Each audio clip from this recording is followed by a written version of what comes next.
মা বোনরা গো, সংসারের জন্য বাড়ি ঘর করতে যায়, সংসার করতে যাইয়া আজকে কত আমাদের নামাজ ছুটে যায়, কত রকমের কত কাজে বেহায়াপনায় রাস্তায় দিন কেটে যায়, সময় চলে যায় গো মা। ও মা, সংসার করতে যাইয়া কত পাপ করতেছেন গো মা। এই সংসার কবরে যাবে? কথা বলেন, যাবে কি? মা বোনরা অনেকেই নামাজ পড়তে চায় না, গাফলতি করে, এখন না সেখন করব, ফজর পড়লাম না জোহর পড়ব, জোহর পড়লাম না আসর পড়ব, এমন সময় কখনো কাটানো যাবে? কথা বলেন, যাবে? সংসারে সংসারে কইরা ভাবে গো, করিলি না বন্দেগি,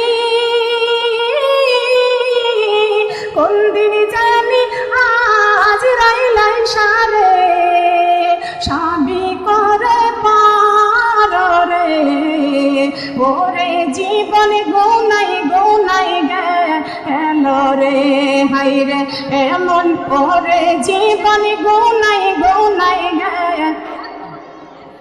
সংসারে সংসারে কইরা ভাবে গো, করিলি না বন্দেগি,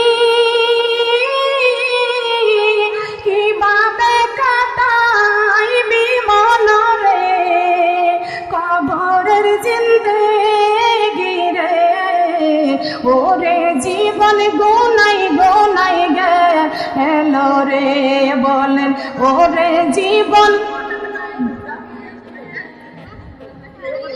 ওরে জীবন গোনাই গোনাই গেল রে, ধন সম্পদের মায়াই পয়রা গো, ও ডাকিলি না মাওলা রে,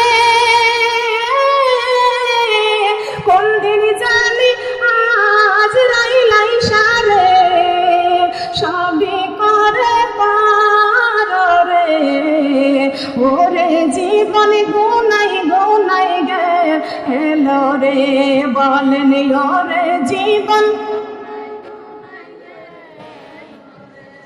ওরে জীবন গোনাই গোনাই গেল রে, ধন সম্পদের মায়াই পয়রা গো,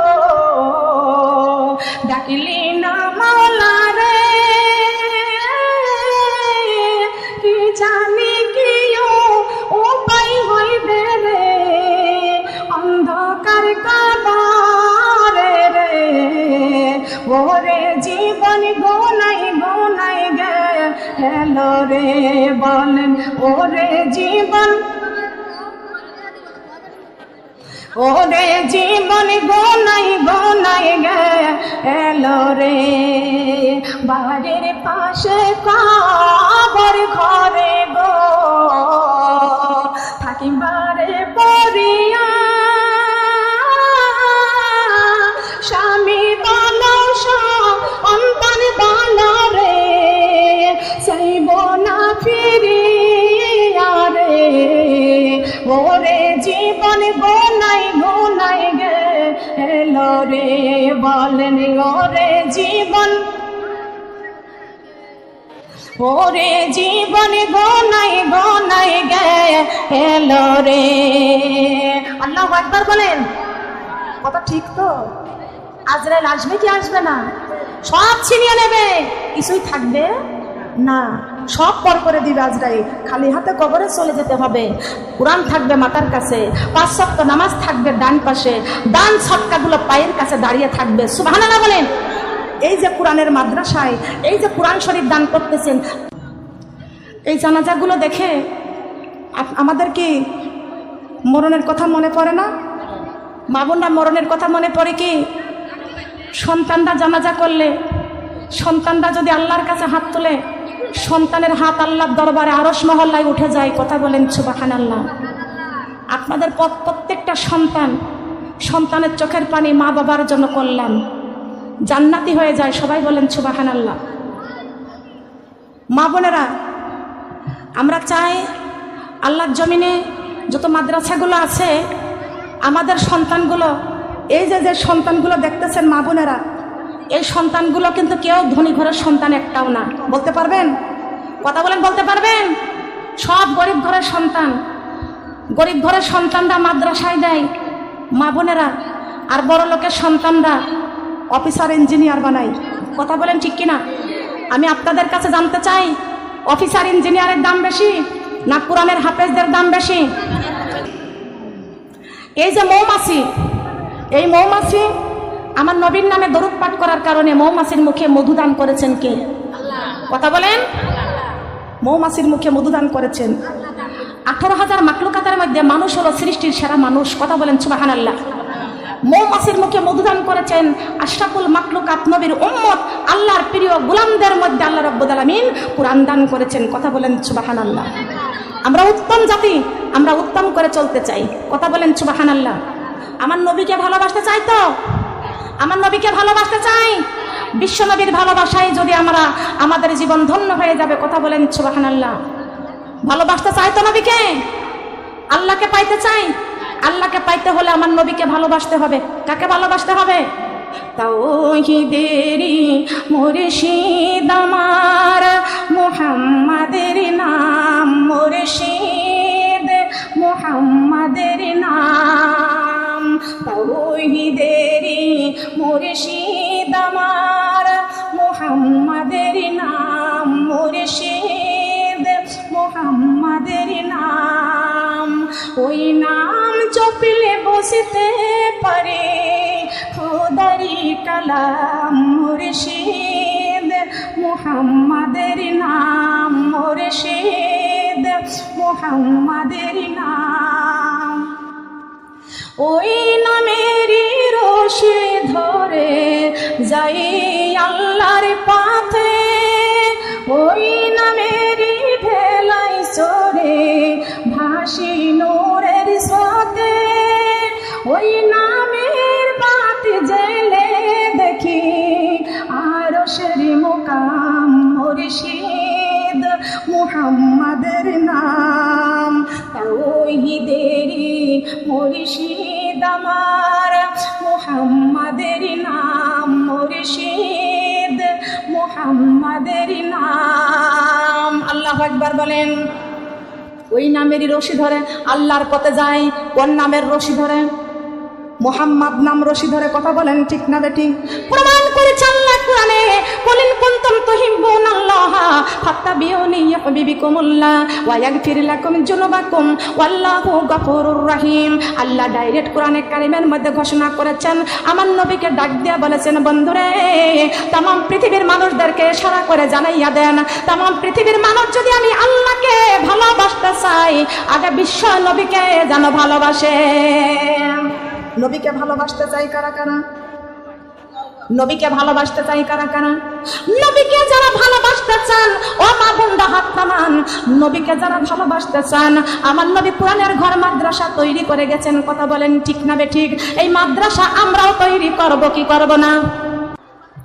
মুহাম্মাদের নাম জপেছিল একটা বুলবুলি পাখি। সুবহানাল্লাহ বলেন। তো বুলবুলির কণ্ঠ কত সুন্দর। কথা বলেন ঠিক কিনা? এই জন্য সঙ্গীতে আসছে আমাদের যিনি হচ্ছেন আমাদের কবি কাজী নজরুল ইসলাম, তিনি একজন আল্লাহওয়ালা ছিলেন। সুবহানাল্লাহ বলেন। মুহাম্মাদের নাম জপেছিলি বুলবুলি কি আগে, মুহাম্মাদের নাম জপেছিলি বুলবুলি কি আগে। তাই কি রে তোর কণ্ঠের গান, তাই কি রে তোর কণ্ঠের গান এমনই মধুর লাগে ওরে, এমনই মধুর লাগে। ওরে গোলাপ নিরিবিলি তুই কি নবীর কদমে শুয়েছিলি? ওরে গোলাপ নিরিবিলি তুই কি নবীর কদমে শুয়েছিলি? তাই কি রে তোর খুশবু হতে, তাই কি রে তোর খুশবু হতে এমনই ঘিরান লাগে ওরে, এমনই ঘিরান লাগে। মা বোনরা এখানে একটা ব্যাখ্যা আছে, জানবো তো? জানবো? জানতে হবে এই ব্যাখ্যাটা। এই জন্য মুহাম্মাদের নাম জপেছিলি বুলবুলি কি আগে। ও গোলাপ তুই কি আমার নবীর কদম ছুঁয়েছিলি? তাই কি তুই আমার নবীর কাছ থেকে এত ঘ্রাণ সুঘ্রাণটা পেয়েছিস? ও মা বোনরা আপনাদের জন্য আমি বলছি কোরআনে কারিমের মধ্যে ঘোষণা করলেন, কুলিন কুনতুম তুহিব্বুনাল্লাহা ফাত্তাবিউনি ইউহিব্বুকুমুল্লাহ ওয়া ইয়াগফির লাকুম যুনুবাকুম আল্লাহু গফুরুর রহিম। তামাম পৃথিবীর মানুষ যদি আল্লাহকে পাইতে চায়, আগে বিশ্ব নবীকে ভালোবাসতে চাই। এই জন্য আমি তিনটা অন্তরা আমি আমার নিজ থেকে গাইছি। বলবো পাখি উত্তম না আমরা উত্তম? পাখি উত্তম না আমরা উত্তম? তবে পাখি আমার নবীকে ভালোবাসলো, ফুল আমার নবীর কাছ থেকে ঘিরান দিল, আমরা কেন পাইনি? কথা বলেন ঠিক কিনা? আমরা কেন পাইনি? আমাদের ঘিরান, আমাদের দাম কি কম? কথা বলেন। আল্লাহ যাচাই করে বাছাই করে পছন্দ করে আমরা শ্রেষ্ঠ মানুষ হয়েছি। এই জন্য শ্রেষ্ঠ কিতাব কোরআন পেয়েছি, এই জন্য শ্রেষ্ঠ শাফায়াতের কান্ডারি নবীজিকে পেয়েছি, এই জন্য আমরা সৃষ্টি মানুষ হয়েছি, শ্রেষ্ঠ মানুষ হয়েছি। কথা বলেন সুবহানাল্লাহ। এই জন্য আমার পক্ষ থেকে আমি নিজেই যখন তাহাজ্জুদের নামাজের বিছানায় বসি, তখন আমি কিন্তু আল্লাহর ধ্যানে যখন বসি, তখন কিন্তু এইগুলো আমার আল্লাহ আমাকে দান করে। সুবহানাল্লাহ বলেন। দান করার মালিককে, দান করার মালিককে। আমরা চাইবো কার কাছে? আল্লাহর কাছে চান। আমি চাইছি 100 আমার আল্লাহ আমাকে দান করেছেন। সুবহানাল্লাহ। আমার পক্ষ থেকে আমি এই জন্য আমার দেশবাসীকে বলি, শোনো রে দেশবাসী, এসো আমার নবীকে ভালোবাসি। শোনো রে দেশবাসী, এসো আমার নবীকে ভালোবাসি।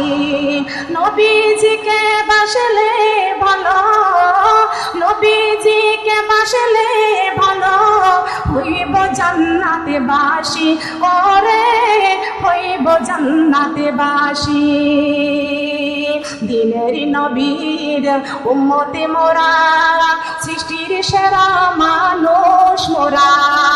দিনের নবীর উম্মতে মোরা, সৃষ্টির সেরা মানুষ মোরা। আল কোরআনের বাণী দিয়ে, আল কোরআনের বাণী দিয়ে এসো জীবনটাকে গড়ি। ওরে জীবনটাকে গড়ি। আল্লাহু আকবার বলেন। কি আমি কি ভুল বলেছি? আমি কি ভুল বলেছি? কি আমার নবীর ভালোবাসার সাথে মিল আছে তো? কোরআনের সঙ্গে মিল আসো তো? শোনো রে দেশবাসী, আমার নবীকে ভালোবাসি। নবীজিকে বাসলে ভালো, নবীজিকে বাসলে ভালো, হইব জান্নাতে বাসি। ওরে হইব জান্নাতে বাসি। কারা কারা হতে চায় জান্নাতবাসী? কারা কারা হতে চায়? আসুন আমার মা বোনরা, আল্লাহ আমার নবীর প্রিয় উম্মত না হওয়া পর্যন্ত মালাকুল মউত আজরাইলকে পাঠাও না, অন্ধকার কবরে ডাক দিও না। আল্লাহু আকবার বলেন। মা বোনরা আসলে কষ্ট পেয়েছেন, বলেন কষ্ট পেয়েছেন। আমাদের কবরে যাইতে হবে কি হবে না? একটা যুবক স্বপ্ন দেখতেছে মাত্র 1 বছর বিয়ে হয়, 1 বছর বিয়ে হয়। বিয়ের জন্য বিদেশ থেকে বাড়িতে আসছে, বিদেশ থেকে বাড়িতে আসছে বিয়ে করবে। এখনো বিয়ে করে নাই। ওই যুবকটা স্বপ্ন দেখতেছে আমার নাকি প্রসব করেছি, আর আমার প্রসবের মধ্যে যখন আমি প্রসব করলাম তখন তো জায়গার মধ্যে কিছু ছিল না। খেয়াল করবেন মানুষের স্বপ্নের ব্যাখ্যা, স্বপ্ন কত ভালো হতে পারে আর মন্দ দেখলে কত ভালো হতে পারে, একটু খেয়াল করবেন। যুবক স্বপ্ন দেখতেছে যে আমি নাকি প্রসব করেছি স্বপ্নের মধ্যে। প্রসবের পরে খেয়াল করে দেখলাম আমার প্রসবে 7খানা কোরআন শরীফ ভিজে গেছে। কয়খানা কোরআন শরীফ প্রসবে ভেজেছে? যুবক স্বপ্ন দেখেছে, স্বপ্ন ভেঙ্গে যা দেখতেছে, আরে আমি প্রসব করলাম, আমার প্রসবে 7খান কোরআন শরীফ ভিজে গেল, আমি কত বড় অন্যায় করেছি, কত বড় পাপ করেছি আমি। স্বপ্ন দেখে ওই যুবকটা উঠে সকালবেলা মসজিদের হুজুরের কাছে গেছে, হুজুর আমি একটা স্বপ্ন দেখেছি। কি স্বপ্ন? বলে আপনার কাছে বলতে আমার খুব খারাপ লাগতেছে, আমি বড় পাপী হয়ে গেছি। কেন? আমি স্বপ্নের মধ্যে দেখেছি আমি প্রসব করেছি, আমার প্রসবে 7খানা কোরআন শরীফ ভিজে গেছে। মা বোনরা কান লাগান খেয়াল করে শুনিয়া রাখেন, হাফেজের মা হওয়া তো সব সস্তা না, অপেক্ষা করতে হবে, সাধনা করতে হবে। যুবক হুজুরের কাছে, হুজুর বলছে নাউজুবিল্লাহ তুমি একই খারাপ স্বপ্ন দেখেছো। হাই হাই, তবে হুজুর হলেও তো হুজুর হয় না, সব হুজুর তার স্বপ্নের ব্যাখ্যা জানে না, খেয়াল করতে হবে। এখন এই হুজুর বাড়িতে গেছে, কাঁদতেছে, বলে ওই হুজুরের কাছে আসলে অমুক জায়গা ভালো একটা বড় বুজুর্গি হুজুর আছে, সে বুজুর্গির কাছে যা, তাহাজ্জুদের কাছে যা। চলে গেছে তাহাজ্জুদ আল্লাহর কাছে, যা বলতেছেন হুজুর আমি বড় অন্যায় করেছি, বড় পাপ করেছি। বলছে বাবা তুমি কি পাপ করেছো? বলে হুজুর গো রাত্রে যখন বিছানায় শুয়ে থাকি স্বপ্ন দেখলাম প্রসাব করলাম, পরে খেয়াল করে দেখলাম আমার প্রসাবে 7খানা কোরআন শরীফ ভিজে গেছে। হুজুর আমি বড় অন্যায় করেছি, পাপ করেছি। একজন হুজুরের কাছে গিয়েছি, তিনি বলছে আমি নাকি মহাপাপ করেছি। হুজুর এই কথা শুনে, স্বপ্নের কথা শুনে বলছে যুবক রে আসো আসো তুমি একটু আমার কাছে আগাইয়া আসো। হুজুরের কাছে যুবক আগাইয়া গেছে। হুজুর যুবকের কপালে একটা চুম্বন করেছে, বলে মারহাবা ইয়া মারহাবা মারহাবা, এত সুন্দর ভালো স্বপ্ন আল্লাহ তোমাকে দেখাইছেন। বলে হুজুর আমার প্রসবের পরে আমি দেখলাম আমার 7খানা কোরআন শরীফ ভিজে গেছে, এত বড় পাপ করেছি আর আপনি আমার কপালের মধ্যে চুমো খাই আমার হাবা দিতেছেন। বলে যুবক রে আল্লাহর পক্ষ থেকে তুমি সুসংবাদ পেয়েছ। ও যুবক এই বছরে তুমি বিবাহ করবা আর তোমার ঘরে আল্লাহ রাব্বুল আলামিন একটা নেক স্ত্রী দান করবে, আর আল্লাহ রাব্বুল আলামিন এই নেক স্ত্রীর মাধ্যমে আল্লাহ রাব্বুল আলামিন তোমাকে যে 7টা পুত্র সন্তান দান করবে, 7টা পুত্র সন্তান তোমার কোরআনের হাফেজ হবে। কত বড় শান্তির কথা। কয় কেন মাপুনটা রাজি আছি, আমরা রাজি আছি। কারা কারা রাজি আছি এই কোরআনের রাস্তায় আসতে? কারা কারা রাজি আছি? আমি একটা ছন্দ দিব, আপনারা শুনতে রাজি আছেন তো? আমার সাথে একটু বলবেন, এই আল্লাহ কোরআনের ছায়া তলে এসো রে মুমিন, এই পাক কোরআনের ছায়া তলে। বলে না বলে না কেউ বলে না, এই আল্লাহ কোরআনের ছায়া তলে এসো রে মুমিন, এই পাক কোরআনের ছায়া তলে। এই কোরআন মাজিদ নাজিল করলেন যিনি, এই মানুষের মালিক আল্লাহ তিনি। এই কোরআন মাজিদ নাজিল করলেন যিনি, এই মানুষের মালিক আল্লাহ তিনি। সেই আল্লাহর হুকুম মেনে চলো রে মুমিন, সেই আল্লাহর হুকুম মেনে। এই আল্লাহ কোরআনের ছায়া তলে এসো রে মুমিন, এই পাক কোরআনের ছায়া তলে। এই আসমান জমিন সৃষ্টি করলেন যিনি, এই পাক কোরআনের মালিক আল্লাহ তিনি। এই আসমান জমিন সৃষ্টি করলেন যিনি, এই পাক কোরআনের মালিক আল্লাহ তিনি। একে আল্লাহকে সিজদা করো এসো রে মুমিন, একে আল্লাহকে সিজদা করো, একে আল্লাহকে সিজদা করো এসো রে মুমিন, এই পাক কোরআনের ছায়া তলে এসো রে মুমিন, এই আল্লাহ কোরআনের ছায়া তলে। সুবহানাল্লাহ সুবহানাল্লাহ। এসো মোরা কোরআন দিয়ে জীবনে গড়ি, সবার একদিনে মরতে হবে যাইতে হবে কবরে বাড়ি। এসো মোরা কোরআন দিয়ে জীবনে গড়ি, সবার একদিনে মরতে হবে যাইতে হবে কবরে বাড়ি। কোরআন জীবনের আশা কবরে বাঁধব বাসা, কোরআন জীবনের আশা কবরে বাঁধব বাসা। সঠিক মতো ধরলে কোরআন, সঠিক মতো পড়লে কোরআন, জান্নাত হবে আপন বাড়ি। রঙিন পৃথিবী ছাড়তে হইবে, সাদের দেহ মাটিতে খাইবে, শূন্য হবে জিন্দেগানি। কার লাগিয়া কান্দ তুমি ফেলো চোখের পানি রে মন, কার লাগিয়া এত মায়া ফালো চোখের পানি। রঙিন পৃথিবী ছাড়তে হইবে, সাদের দেহ মাটিতে খাইবে, শূন্য হবে জিন্দেগানি। কারে লাগিয়া এত মায়া ফালো চোখের পানি রে মন কারে লাগিয়া এত মায়া ফালো চোখের পানি সন্ধ্যা হইলে ডুবিবে বেলা সন্ধ্যা হইবে ভবেরি মেলা সন্ধ্যা হইলে ডুবিবে বেলা সন্ধ্যা হইবে ভবেরি মেলা কেউ বা দিবে আখেরি গোসল কেউ বা দিবে আখেরি গোসল কেউ বা আনবে আতর দানি কারে লাগিয়া এত মায়া ফালো চোখের পানি রে মন কারে লাগিয়া এত মায়া ফালো চোখের পানি রে মন কারে লাগিয়া